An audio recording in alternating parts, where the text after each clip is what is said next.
ሰላም ጤና ይስጥልን አድማጭ ተመልካቾቻችን ግንቦት 30 2018 ዓ.ም ላይ እንገኛለን። በግንቦት የመጨረሻው ወር ላይ ነው የምንገኘው።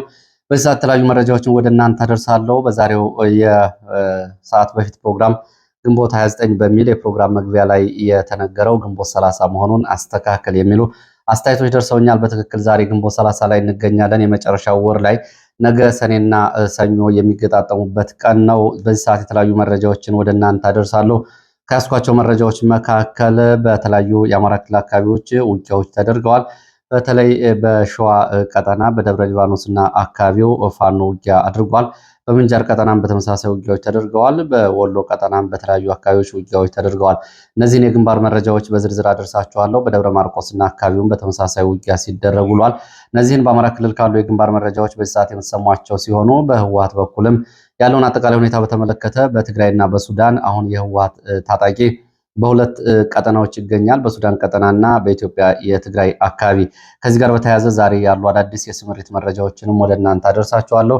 ወደ የተለያዩ አካባቢዎች አዲስ ስምሪት ተሰጥቷል። የጦር መሳሪያዎች እየተንቀሳቀሱ ነው። ታጣቂዎችም እንደዚሁ ወደ ተለያዩ አካባቢዎች እንዲንቀሳቀሱ ትዕዛዝ ተሰጥቷል። ሞባይላቸውንና ሌሎች ቁሳቁሶቻቸውን ለወታደራዊ አዛዦች እንዲሁም ደግሞ ለቤተሰቦቻቸው እንዲያስረክቡ ትዕዛዝ ተሰጥቷል።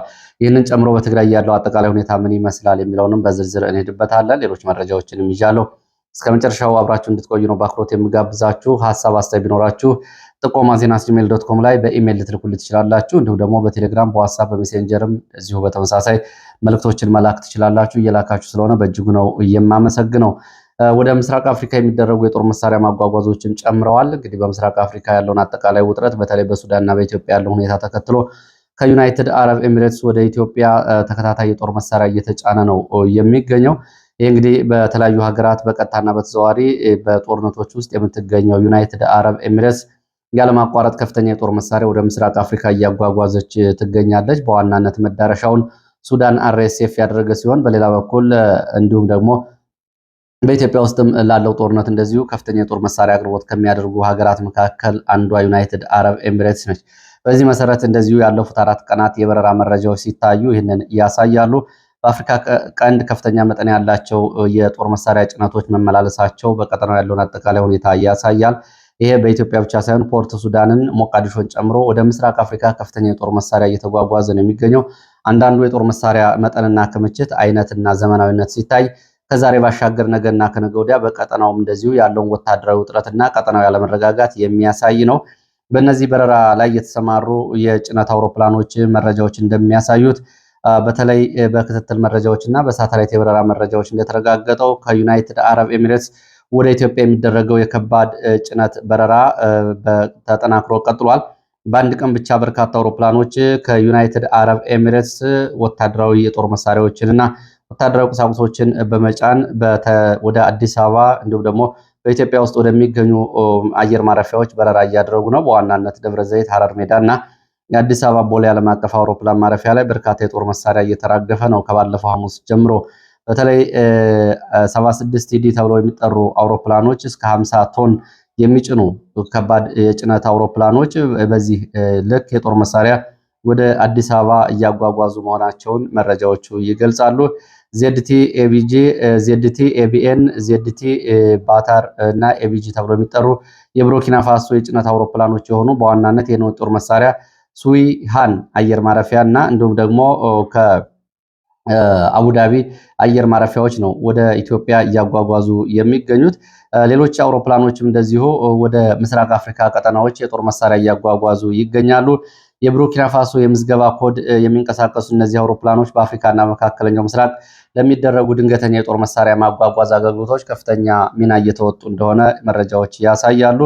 ቲኤልኤቲቢ የማዕከላዊ አፍሪካ ሪፐብሊክ ምዝገባ ያለውም አውሮፕላን እንደዚሁ ከአቡዳቢ ዩናይትድ አረብ ኤሚሬትስ በመነሳት አላሪፍ ተብሎ ከሚጠራው በተለይ አየር ማረፊያ ወደ ምስራቅ አፍሪካ የጦር መሳሪያዎችን ጭኖ በረራ ማድረጉን የወጡ መረጃዎች ያሳያሉ።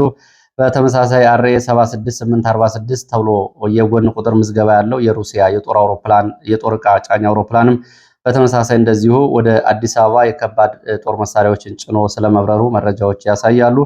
ወደ ፖርት ሱዳንም ስንሄድ ኤርማስተር ተብሎ የሚጠራው የግብፅ አየር ኃይል የአየር ጭነት አገልግሎት ሰጪ ተቋም ነው። ይህም በቦይንግ 737-800 ተብሎ በሚጠሩ አውሮፕላኖች ወደ ፖርት ሱዳን ተከታታይ የጦር መሳሪያዎችን ከባለፈው ሐሙስ ጀምሮ ማስገባቱን መረጃዎች ገልጸዋል። አሁን ባለው የቀጠናው ተለዋዋጭ ሁኔታ የካይሮ ፖርት ሱዳን አየር መስመር በሱዳን ጦር በተለይ ለአልቡርሃን ከፍተኛ የጦር መሳሪያ አቅርቦት እያደረገ እንደሆነ ይታወቃል። ከዚህ ጋር በተያያዘ እንደዚሁ ሌሎች አውሮፕላኖችም ከዩናይትድ አረብ ኤሚሬትስ ወደ ቻድ በረራ ማድረጋቸውና የጦር መሳሪያ ማጓጓዛቸውን የወጡ መረጃዎች ያሳያሉ። ለምሳሌ ዘቡ ኤር ተብሎ የሚጠራ ሰቨንኪው ኤኤስዩ የጭነት አውሮፕላን የጦር መሳሪያ ጭኖ ቻድ ትላንትና ስለማራገፉ መረጃዎች ያሳያሉ። ይህ እንግዲህ በምስራቅ አፍሪካ በአይነቱ ለየት ያለ የበረራ አካሄድና አቅርቦቶችን ለገመገመ ሰው ከገልፍ ሀገራትና ከባህረ ሰላጤው ወደ ምስራቅ አፍሪካ ከፍተኛ የጦር መሳሪያዎች ክፍፍልና ስርጭት እየተደረገ እንደሆነና የሎጂስቲክስ ስምሪቱን ያሳያል። በርካታ የከባድ የጭነት አውሮፕላኖች በአንድ ቀን ውስጥ ወደ አዲስ አበባ ማቅናታቸው የተለመደው የንግድ መስመሮችን በመተው አንዳንድ አውሮፕላኖችም እንደዚሁ በጦር መሳሪያና በሰራዊት ማጓጓዝ ላይ መሰማራታቸው በቀጠናው ያለውን አጠቃላይ ሁኔታ የሚያሳይ ነው። ትላንትና በወጡ መረጃዎች የኢትዮጵያ አየር መንገድ ከቻድ ወደ አሶሳ አየር ማረፊያ የአርኤስኤፍ ታጣቂዎችን እየጫነ እያጓጓዘ ነው የሚል ዘገባ ወጥቶ ነበር። እንግዲህ በኢትዮጵያ አየር መንገድ የሲቪል አውሮፕላኖችን ጭምር በመጠቀም ታጣቂዎችን እያጓጓዘ ነው የሚለው ለአየር መንገዱ የማይመጥን ስም መሆኑና በምስራቅ አፍሪካ ማባሪያ በሌለው የእርስ በርስ ጦርነት ውስጥ እንደዚህ አይነት ግዙፍ ስም ያለው አየር መንገድ መሳተፍ ያው ምን ሊያመጣ እንደሚችል ግልጽ ነው። ይህንን ሚዲያዎች እየዘገቡ ነው የሚገኙት። ወደ ሌሎች መረጃዎች ስንመጣ የፋኖ የውሎ መረጃዎችን የተመለከቱ ወደ እናንተ አደርሳለሁ። በፋኖ ባደረገው የሁለት ቀናት ዘመቻ ተከታታይ ዘመቻ በታሪካዊ የደብረ ሊባኖስ ገዳምና አካባቢ የሚገኙ ቦታዎችና ከተሞችን መቆጣጠሩ ታውቋል።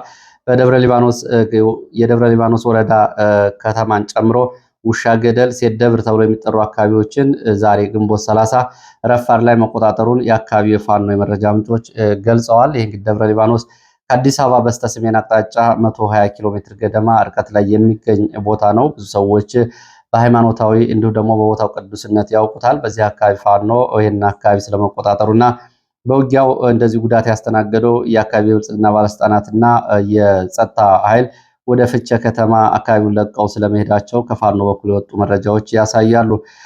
ቦታዎቹን በተመለከተ የተያዙ ቦታዎች የደብረ ሊባኖስ ወረዳ ዋና ከተማ ሴት ደብርና ውሻ ገደል ተብለው የሚጠሩት ጫልጋና ከተማ ድረስ ያለውን ቀጠና በውጊያ ፋኖ ስለመቆጣጠሩ ተገልጿል።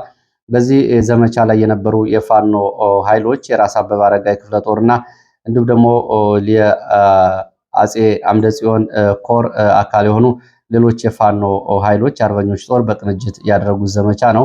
ውጊያው ከግንቦት 29 እስከ ግንቦት 30 ለሁለት ቀናት እየቀጠለ ሲሆን በሞርተር በዙ 23 የታገዙ ውጊያዎች ስለመደረጋቸው መረጃው ያሳያል። ደብረ ሊባኖስ ወረዳ ብልጽግና አመራሮች እና የጸጥታ ዘርፍ ኃላፊው ላይ ጥቃት የተፈጸመ ሲሆን ቁስለኞች ወደ ፍቼ ሆስፒታል ገብተዋል። በሞትና በአካል ጉዳት የደረሰው ዝርዝር ጉዳት በውል አልታወቀም። በዚሁ በሸዋ ቀጠና ደግሞ በሌላ ቦታ በምንጃር ቀጠና ዛሬ ማለዳ ከምንጃር እስከ በረሃት መተብላ ባሉት አካባቢዎች ተከታታይ ውጊያዎች መደረጋቸውን የወጡ መረጃዎች ያሳያሉ። ከምንጃር ወደ አረርቲ በሚወስደው ዋናው መንገድ ተከትሎ በረሃት መተብላ ድረስ ባሉ 4 ቦታዎች ላይ ነው ተከታታይ ውጊያዎች የተደረጉት። ውጊያዎቹ የደፈጣ እንዲሁም ደግሞ ድንገተኛ ጥቃቶችና የጨበጣ ውጊያዎችን ጨምሮ መደረጋቸውን መረጃዎች ጠቁመዋል። ውጊያዎቹ የተደረጉባቸው አካባቢዎች ደግሞ ከምንጃር ከተማ ወጣ ብሎ ከሚገኙ አካባቢዎች ጀምሮ ወታደራዊ ኮንቮዮችና ፓትሮሎች ታጅቦ የምርጫ ውጤትን አጅቦ ለማስወጣትና መራጮችን ከመተብላ ወደ ምንጃር ለማምጣት እንቅስቃሴ ላይ በነበሩ ወታደራዊ ተሽከርካሪዎች ላይ ነው ደፈጣ ጥቃትና ውጊያ የተደረገው። ውጊያው የተደረገባቸው ቦታዎች ደግሞ ሚጢ፣ ጻዳ፣ አጉራቻ፣ ተሬ ተብለው የሚጠሩ አካባቢዎች እንደሆኑ መረጃዎች ያሳያሉ። በተለይ ተሬ ተብሎ የሚጠራው አካባቢ ከመተብላ በቅርብ ርቀት በሚገኘው አካባቢ ለተከታታይ ሰዓታት ውጊያ ተደርጎ እንደነበርና ውጊያው የጨበጣና የእጅ በእጅ ውጊያ ጭምር እንደነበረበት የገለጹት የመረጃ ምንጮች በዚህ በኩል የደረሰው ዝርዝር ጉዳት በውል አልታወቀም ብለዋል። መከላከያ አካባቢው ከገባ በኋላ ተመልሶ ወደ ምንጃር አረርቲ መውጣት ባለመቻሉ መንገዱ በፋኖ መዘጋቱ ወደ መተሐራ ከተማ ወጥቷል። የምርጫ ኮረጆዎችን አጅቦ ነው ያሉት።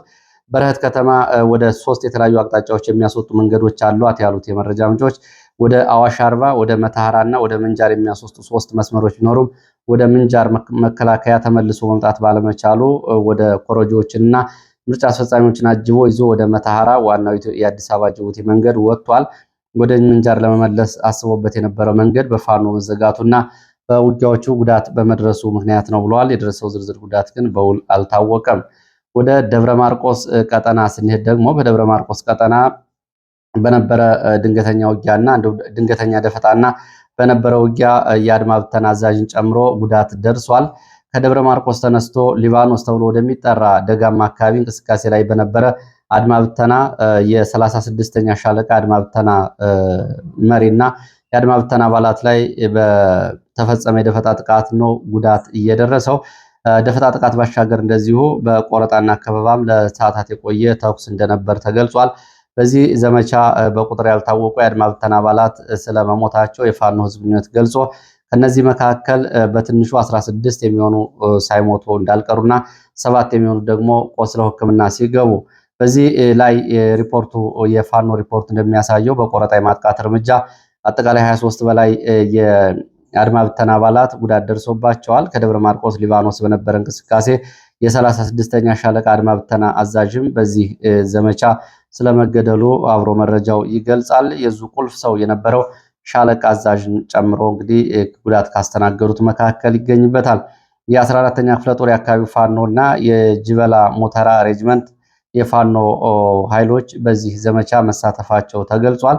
ሻለቃው በደብረ ማርቆስ ከተማ ነዋሪዎች ላይ በተደጋጋሚ በሚፈጸሙ በተለይ የጅምላ ስራ፣ ወጣቶችን አፈሳ፣ ድብደባ እና በተለያዩ የወታደራዊ ግዳጆች ላይ ግዳጆችን ይመራ እንደነበር ዛሬ በዚህ ዘመቻ የሞት ጉዳት የደረሰበት የሻለቃ አዛዥ መረጃው ያሳያል። ወደ ደቡብ ወሎ ምዕራብ ወረዳዎችም ስንመለስ በተመሳሳይ በደቡብ ወሎ ምዕራብ ወረዳዎች ተንታ ከከተማው በመነሳት ሌሊት ፋኖን ከበባ ውስጥ ለማስገባት እንቅስቃሴ ካደረገ ኃይል ጋር ውጊያ ተደርጓል። በደቡብ ወሎ ዞን ምዕራብ ወረዳዎች ተንታ ወረዳ ልዩ ስሙ ኮረት ተብሎ በሚጠራ ቦታ በሌሊት ፋኖን ከበባ ውስጥ ለማስገባት ከተንቀሳቀሰ መከላከያ አድማ ብተና ሚሊሻ ጋር ለሰዓታት የቆየ ውጊያ ተደርጓል። ፋኖ የሌሊት ከበባውን ሰብሮ በመውጣት የአጸፋ ምላሽ መስጠቱን እንዲሁም ደግሞ በውል ያልታወቀ ሰብአዊ ቁሳዊ ጉዳት መድረሱን መረጃዎች ጠቁመዋል። ይህንን በተመለከተ በሌሊት ፋኖን ከበባ ውስጥ ለማስገባት ከውስጥ በተሰጡ መረጃዎች ወደ አካባቢ የተንቀሳቀሰው መከላከያ ሚሊሻና አድማ ብተና አባላት ከሰዓታት ውጊያ በኋላ ፋኖ ከበባ ሰብሮ ወጥቷል።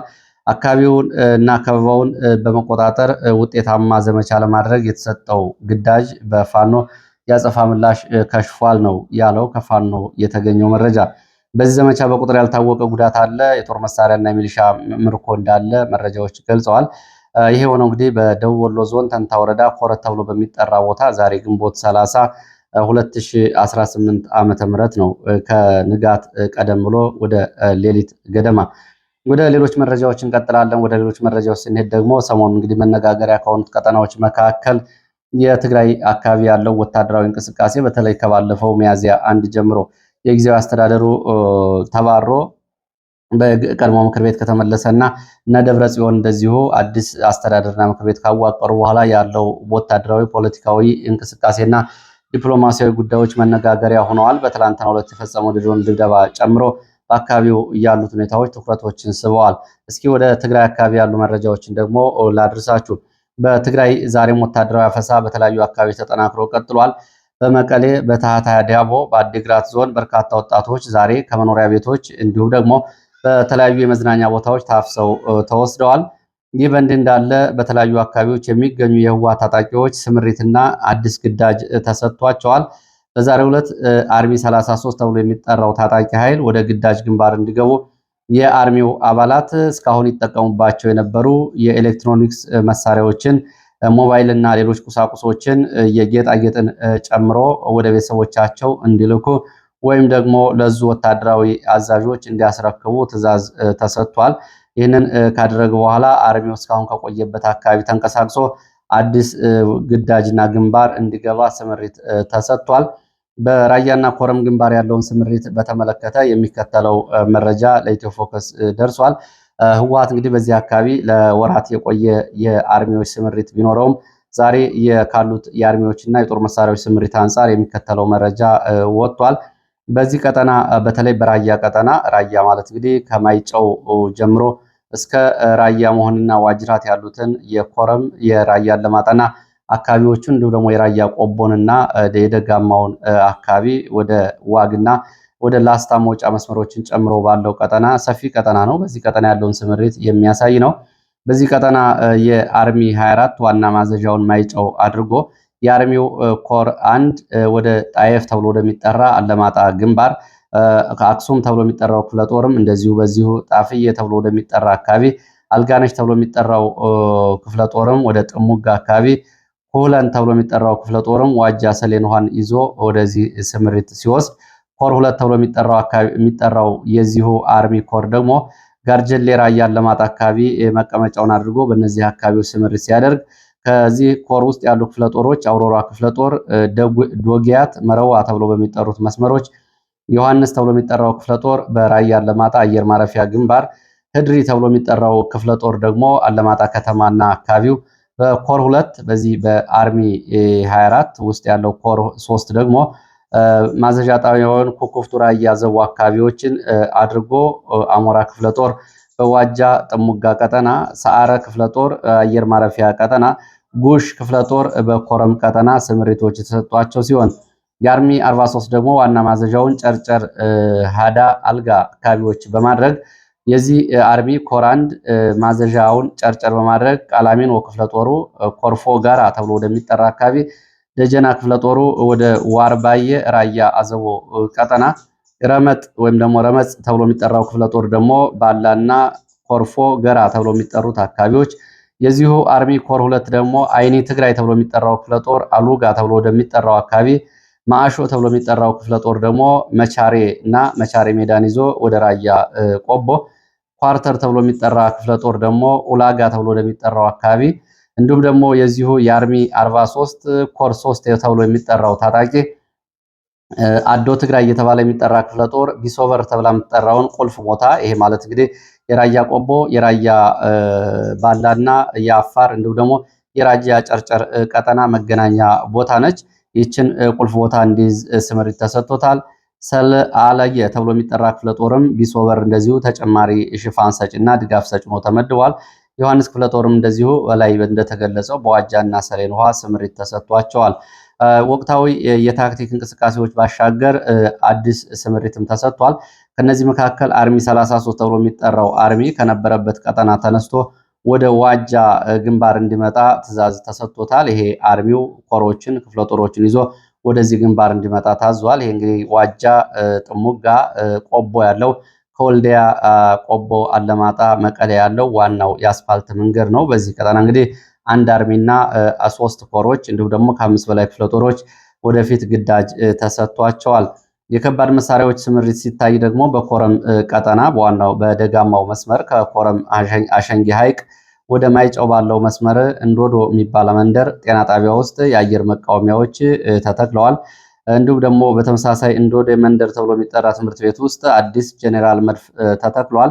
እንዲሁም መሆኒ አካባቢ ደጋጋ ተብሎ የሚጠራ አካባቢዎችም አዲስ መድፍ እንደዚሁ ተተክሏል። ያው እንግዲህ እነ ብርሃኑ ጁላ ህወሓት መሳሪያዎችን አስረክቧል ሲሉ ነበር። እንግዲህ አሁን አዲስ ከሱዳን ከግብጽ የገቡትን ሳይጨምር ቀድሞም በህወሓት እጅ የነበሩ ጦር መሳሪያዎች አሁን እንደዚሁ በተለያዩ ቦታዎች ላይ ተተክለዋል።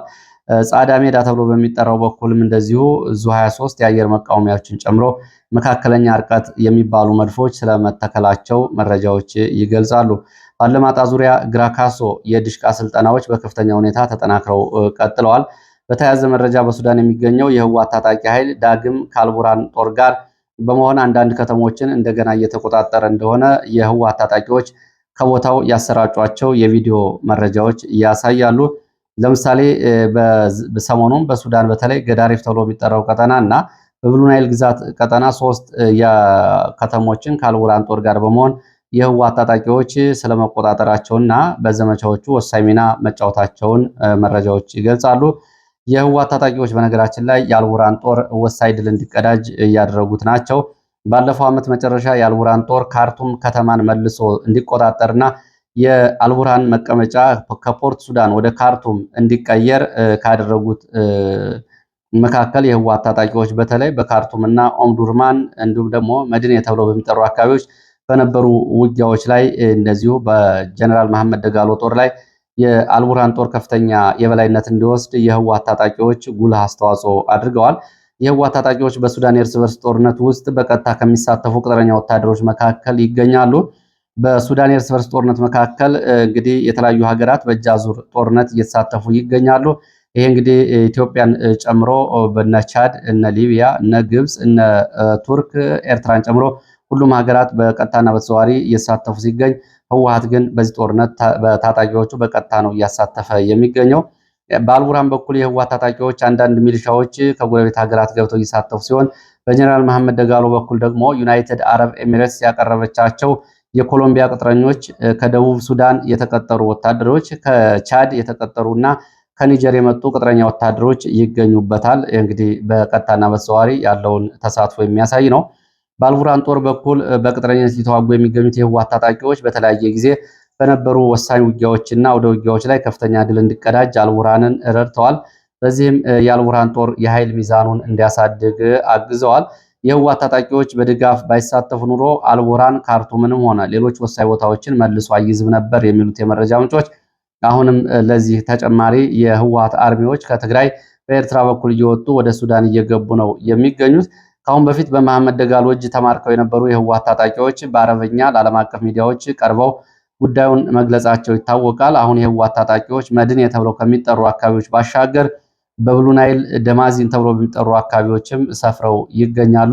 በእርግጥ እንግዲህ በዚህ አልማክራ ተብሎ በሚጠራ ቦታ ላይ የአርኤስኤፍ በህወሓት ታጣቂዎች ላይ በፈጸመው የመድፍና የሞርተር ድብደባ በርካታ ታጣቂዎች ጉዳት እንደደረሰባቸው ባለፈው ሮብ የወጡ መረጃዎች ያሳያሉ። ለሰዓት ያሰባሰብኳቸው መረጃዎች እነዚህ ናቸው። ስለተከታተላችሁ በእጅጉ አመሰግናለሁ። በሌላ ተመሳሳይ መርሃ ግብር እስከምንገናኝ መልካም ጊዜ